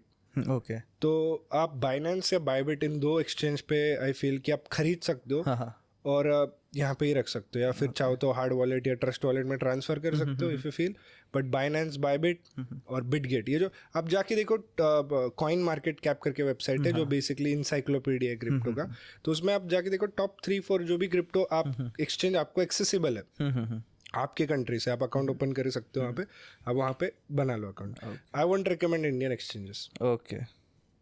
तो जैसे कि हम सबको पता है, ऑल ओवर द वर्ल्ड भी सबके सामने ही है कि जो सातोशी नाकामोटो है, उनके पास 1.1 मिलियन बिटकॉइन है, जिसकी वर्थ कम से कम $113 बिलियन होगी. तो इनके पास इतने बिटकॉइन आए कहाँ से? इसके पीछे की स्टोरी क्या है? तो अगर आपको नहीं पता तो Satoshi Nakamoto is a founder of bitcoin. अच्छा. ओके. इन्होंने बिटकॉइन बनाया है, इन्होंने वो कोड किया है पूरा. अच्छा. तो he is the origin, he designed it. तो ये कौन, इसके पीछे आइडेंटिटी कौन है किसी को नहीं पता. कोई बोलता है US है, कोई बोलता है रशिया है, कोई बोलता है चाइना है, कोई बोलता है इलॉन मस्क है. बट जो भी है, इसने 2008 में इसको बनाया पूरा. और बाद में कुछ सिलिकॉन वैलीज के कुछ लोग इसको खरीदना है, या प्राइस इसकी बढ़ना चालू ही तब लोगों के नज़रों में आया कि ये कुछ चीज़ है जो बढ़ रही है, लोग तब समझना चालू किए। तो कुछ लोग इसे बोलते हैं कि जो भी इसका फाउंडर था वो मर गया। आपको पता है इसने बिटकॉइन बनाया, ओरिजिनेट किया, ये इतनी डिस्ट्रक्टिव इसने टेक्नोलॉजी डिज़ाइन की है, जो सॉफ्टवेयर कोड करके जो इसने बनाया है, एंड इमेजिन करो पूरी दुनिया इसके पीछे भाग रही है and nobody knows who is. Imagine करो कि उसने बना के खुद का नाम सातोशी नाकामोटो रख दिया, मतलब एक रैंडम नेम रख दिया, एंड ही वैनिश्ड। ओके। और वो बिटकॉइंस तक को उसके जो भी बिटकॉइंस, देखो बिटकॉइन क्या होता है, क्रिप्टोज जो होते हैं ना, ये बिटकॉइन जो भी होते हैं, सर्कुलेट, उसका सप्लाई सर्कुलेट उसने ऐसा डिजाइन किया कि हर 4 साल को ये आधे हो जाएंगे। अच्छा। आधे आधे आधे आधे आधे एक टाइम के बाद 100% बिटकॉइन मार्केट में होंगे। अभी ऑलमोस्ट सारे बिटकॉइन मार्केट में, फिर भी कुछ परसेंट मार्केट में नहीं है। वो अभी भी कोड होके जिसको बिटकॉइन माइनिंग बोलते हैं, कॉम्प्लेक्स जो भी सॉफ्टवेयर ये होता है, कॉम्प्लेक्स सॉफ्टवेयर प्रोग्रामिंग से वो अनलॉक होता है, तो ऑटोमेटिकली आता है मार्केट। हाँ, मतलब आप बेसिकली उसको प्रोग्रामिंग करते हो, जैसे माइनिंग में होता है, प्रोग्रामिंग करते हो और वो अनलॉक हो जाता है। बट अब वो जो अनलॉक है वो भी आधे हो रहे हैं। तो मतलब आप एक फॉर एग्जाम्पल एक कॉम्प्लेक्स कोड करने का आपको 1 बिटकॉइन मिलता था, 0.5 मिलेगा, 4 साल बाद 0.25, उसके 4 साल बाद 0.125। तो इसलिए वो बिटकॉइन माइनिंग भी अब थोड़ा अनप्रॉफिटेबल होते जा रही है। पहले बहुत ज़्यादा था क्योंकि ज़्यादा रिवॉर्ड मिलते थे। तो एक कुछ सालों में आपको पूरे बिटकॉइन अनलॉक हो जाएंगे, सारे मार्केट में आ जाएंगे। बट ये बोला जाता है कि वो मर चुके हैं। कोई बोलता है वो इलॉन मस्क है उसके पीछे, बट आज तक वो अनटच्ड है, वो हिले नहीं। वो क्योंकि एड्रेस आप, मैंने बोला कि आप ट्रैक कर सकते हो वॉलेट का, तो आज भी वो एज इट इज है। और जब बिटकॉइन $8,97,000 पे चला जाएगा, he will be the richest person in the world. Okay. Satoshi Nakamoto को अभी तक किसी की भी आइडेंटिटी किसी को भी नहीं पता है, और ये भी नहीं पता कि कहाँ से है वो या क्या है। एग्जैक्टली, इट्स लाइक वो भगवान की तरह आए, एक ऐसी टेक्नोलॉजी डाल दी रेवोल्यूशनरी, जिसने करेंसी पेमेंट्स का पूरा रेवोल्यूशन ला दिया एंड गायब हो गए। अच्छा, ओके, ये बड़ी interesting like a story movie. हाँ। अभी जी अब आते हैं आपके ऊपर थोड़ा, तो जानते हैं आपके बारे में, और जिनको जो आपको पसंद करते हैं, जो आपकी ऑडियंस है, उनको भी इंटरेस्ट होगा आपके बारे में जानने में। सो जैसे आप ट्रेडिंग तो करते हो, ट्रेडिंग के अलावा आपको क्या क्या पसंद है? ट्रेडिंग के अलावा यार मुझे जैसे वीकेंड्स पे मुझे बाहर जाना बहुत पसंद है, लाइक रेस्टोरेंट, फाइन डाइनिंग। मुझे कार्स, मेरे पास स्पोर्ट्स कार भी है, मुझे ड्राइव पे जाना काफ़ी पसंद है। और जैसे दुबई में काफ़ी अच्छे रोड्स है, काफ़ी सीनिक व्यू है, तो और आसपास भी ऐसे लोकेशंस है जो काफ़ी ब्यूटीफुली बनाए गए, तो मैं वीकेंड्स पे वहाँ जाना पसंद करता हूँ। मेरी हॉबी जिम है, मुझे जिम बहुत पसंद है डेली करना। उसके बाद मैंने अभी MMA एंड किक बॉक्सिंग भी ज्वाइन किया, तो so that is also fun. बस यही है, लाइक अ नॉर्मल पर्सन। तो कोई आपको ऐसा शौक है किसी एक्सपेंसिव चीज़ों का, जैसे आपको कलेक्ट करना पसंद हो, या आप? ऑनेस्टली कहूँ तो ऐसे शौक तो मुझे बस ये था कि यार बचपन से कि मेरे पास हर ब्रांड का कुछ ना कुछ हो। तो मैंने सारे ब्रांड्स वाली चीज़ें ली। अब मुझे ऐसा कुछ शौक नहीं कि मुझे वॉच ही कलेक्ट करना है, मुझे ये करना है, बस मैं सब कुछ रहे, थोड़ा थोड़ा रहे, बस इतना ही है। सो आपको पर्सनली दुबई में ज़्यादा मज़ा आता है या इंडिया?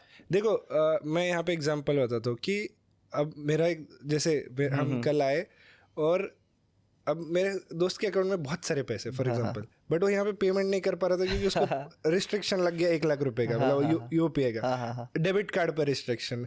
आप अगर 2 लाख रुपए से ऊपर कैश दे रहे हो उस पर रिस्ट्रिक्शन, क्यों दे रहे हो, क्या दे रहे हो? मुझे ये पसंद नहीं कि अगर तुम कमा रहे हो और तुम्हें रिस्ट्रिक्ट क्यों कर रहे हो, क्यों तुम टैक्स दे रहे हो, कमा रहे हो, सब कर रहे हो, फिर भी तुम्हें खर्च करने पर रिस्ट्रिक्ट है। लेकिन दुबई में ऐसा नहीं है, तुम खोल के खर्च करो, तो वहाँ पे और आप उस पैसों की वैल्यू है वहाँ पे। कि एग्जांपल अगर आप थोड़ा एक्स्ट्रा पैसे दे रहे हो, आपको थोड़ी एक्स्ट्रा लग्जरी मिलेगी। तो I like spending more in Dubai because you get everything the world can offer you. So जैसे आपकी जो ड्रीम कार थी, आपने वो खरीद लिया, इसके ऊपर भी अभी कुछ है? तो ये तो ऑनेस्टली होता है, ये गाड़ी मैंने काफ़ी सोच समझ के ली, बिकॉज एक स्पोर्ट्स कार जैसा देता है इसका ये बहुत इंटीरियर टेक एवरीथिंग। और क्योंकि ये फर्स्ट कार थी तो मुझे बहुत बहुत होता है ना कि आपकी पहली कार आप सोच समझ के लेते हो, क्योंकि अगर लैम्बोर्गिनी वगैरह देखोगे ना, it's like a rash decision, it's not a daily driving car for example. ये भी स्पोर्ट्स कार है बट आप इसको डेली ड्राइव कर सकते हो। तो लेकिन ये तो मेरी ड्रीम कार नहीं है। ड्रीम कार आई अभी। बताओ कौन सी है कुछ, या सरप्राइज है वो? ये सरप्राइज रहेगा। अच्छा ओके। तो आपने इंडिया में नहीं सोचा कुछ ऐसी स्पोर्ट्स कार लेने की? यार मैं इंडिया में अगर चलाऊंगा ना तो सबमरीन बन जाएगी। मैं उसका एक वीडियो डाला था। हमें इंडिया में मुझे लगता है एसयूवी बेस्ट है, क्योंकि यहाँ के रोड अच्छे नहीं है और पानी ऐसा भर जाता है। मैं फॉर्च्यूनर चला रहा था, देखी है मैंने, स्टोरी देखी है। रेनी सीजन में था, पानी पूरे टायर के ऊपर तक है। मुझे डर लगा कि ये बंद ना हो जाए। तो आप समझो इतनी बड़ी एसयूवी को ऐसा हाल है, तो स्पोर्ट्स कार आप कहाँ चलाओगे यहाँ पे? सो बेसिकली आपको भी काफ़ी ज़्यादा हम देखते हैं कि आपकी बहुत अच्छी दोस्ती है विराज भाई के साथ, और हमारे जो डेविल ट्रेडर है उनके साथ भी। तो विराज भाई के साथ तो आप बचपन से हो, सबको ही पता है। तो डेविल भाई के साथ कैसे मिले और आप कैसा बॉन्ड है? तो मैं ऐसे मिला कि अब मैं भी फॉरेक्स बहुत ज़्यादा कर रहा था, तो डेविल भी फॉरेक्स करता है। तो एक दिन हमारी मैसेज पे बात हुई कि उसने मेरी स्टोरी देखी, यू मूव टू दुबई ऐसे उसने पूछा। तो मैंने हाँ, तो लेट्स मीट, ऐसा होता है ना कि you connect on social media. तो वैसा कनेक्ट हुआ, पता चला कि वो मेरे घर से 5 मिनट दूर रहता है एंड एज भी हमारी सेम है, तो इंटरेस्ट भी हमारे सेम है, हमारे जो शौक है वो भी सेम है। तो एवरीथिंग अलाइन हुआ। और वो होता है ना कि एकदम कम टाइम में आपकी एकदम स्ट्रांग बॉन्डिंग बन जाती है। तो कुछ भी होता है कि डे एंड में हम मिलते हैं, चिल करते हैं, बोलते कट्टे पे दोस्त जाते हैं चाय पीने। तो वैसा हमारा है, और वो भी एकदम इंडियन है, एकदम देसी है। तो और वैसे एक अनजान शहर में आपको एक देसी दोस्त चाहिए होता है, जैसे जाके आप चाय पियो और मस्त गप्पे मारो, वही हिंदी बोलो, ये काफी अच्छा लगता है। तो इसलिए हम वो हमेशा ऐसे साथ में होते हैं। तो बेसिकली डेली आपका रहता ही है साथ? डेली हाँ, मतलब मान लो 2 दिन में एक बार टाइप्स ऑफ चीज, या डेली समझ लो। और ये होता है ना कि कुछ भी हुआ कि हेलो डेविल, चल यहाँ जाना है, यहाँ जाना है, ये करना है, वो करना है, ये खरीदना है, वो खरीदना है, पार्टी जाना है, ऐसा करना है। तो वो गो टू पर्सन है मेरा, क्योंकि आप एक रैंडम कंट्री में हो जहाँ पे आप बहुत कम आप लोग जानते हो, तो उसमें से लेकिन जो भी होते हैं बहुत क्लोज होते हैं। डेविल है, फिर अनिश भाई है बूमिंग बुल्स वाले, विराज भी अभी शिफ्ट नहीं हुआ बट वो भी होने वाला है। तो एक ऐसे कम्युनिटी बनती है, तो सेम आप सेम काम करते हो, आइडिया डिस्कस करते हो, मिलके ग्रो करते हो। तो ये काफ़ी अच्छा कम्युनिटी है, जो दोस्त है जो आपको बनाने चाहिए। तो जैसे आपने बताया, तो आपका अभी करंटली लाइफ का गोल क्या है कि मेरे को ये अचीव करना है, और या मेरे को इतनी अपनी नेटवर्थ बनानी है? देखो ऑनेस्टली बताओ, अभी के टाइम पे ना, देखो आई फील कि सस्टेनेबिलिटी इज इम्पोर्टेंट, क्योंकि I know how to make money now, but sustain करना। और मेरा अगर ऑनेस्टली गोल बताओ कि यही लाइफ मैं लाइफ जी रहा हूँ विद पीस, विथ मनी, यही मुझे सस्टेन करना है और इसको ग्रो करना है। तो मैं अभी ऐसे इसमें नहीं कि मुझे 1000 करोड़ 2000 करोड़ ऐसे, I am not going crazy for that, but मुझे ये कि सस्टेनेबल ग्रोथ मिले। मुझे एक दिन का राजा नहीं बनना है, एक सस्टेनेबल ग्रोथ चाहिए, और वही मैं विथ मेंटल पीस, और वही मैं एम करता हूँ। बिकॉज जब आप रैंडम कंट्री में अकेले रहते हो, you feel very depressed, lonely. तो मुझे चाहिए, मतलब you have to be involve in lots of activities, mental peace, meditation और ये सब। तो आई फील कि ये दोनों का बैलेंस होके in the end your goal is to be happy. तो जैसे आपने अभी बोला कि आप जैसे दूसरी कंट्री में रहते हो तो वहाँ पे थोड़ा लोनलीनेस, तो जैसे दुबई की लाइफस्टाइल दिखाते हैं कि इतनी सब कुछ है, चकाचौंध जिंदगी है, वैसे ही वहीं पे है, या इसका कोई ग्रे एरिया भी है, डार्क साइड? देखो मैं बताता हूँ, जो चकाचौंध वाली लाइफ बताता है ना, वो आता है 4 दिन के लिए। 4 दिन रहता है, हफ्ता भर रहता है, 15 दिन रहता है, आया ये वो दिखाया ना, एक्साइटमेंट रहती नहीं, गाड़ी ली, ये ली, रेंट ली, वो जो भी है। तो लेकिन इन द एंड लाइफ क्या है आपकी? आपका रूटीन, आपका आप डेली जिम जा रहे हो, हेल्दी खाना खा रहे हो, आप अपना फैमिली को समझो टाइम दे रहे हो, या फ्रेंड्स को मिल रहे हो, दिस इज लाइफ। तो ये जो फ्लैशीनेस है, this is just to trying to be something which you are not. But in the end अगर आप लॉन्ग टर्म, कोई भी वहाँ रहता है, फॉर एग्जाम्पल मैं देखता हूँ जो भी लॉन्ग टर्म वहाँ रह रहा है, they are all trying to find peace by doing, involving in activities, finding activities. और वो लोग इन चीज़ों में नहीं जाते इतना। क्योंकि यार आप ही बताओ, चलो 10 गाड़ी ले ली, फिर क्या? वही आप इन द एंड आपकी बेसिक चीज़ ही आपको खुश रखेंगे। सो इस पॉडकास्ट को चलो यहीं पे करते हैं and thank you so much कि आप आए हमारे podcast. Thank you so much मुझे बुलाने के लिए। आप काफ़ी अच्छे होस्ट हो और काफ़ी बैक ऑफ द पॉडकास्ट भी आपसे बात किया मैंने, काफ़ी अच्छा लगा। श्योर आप भी आना दुबई और Definitely. आपको वहाँ घुमाते। Thank you for having me, thank you so much.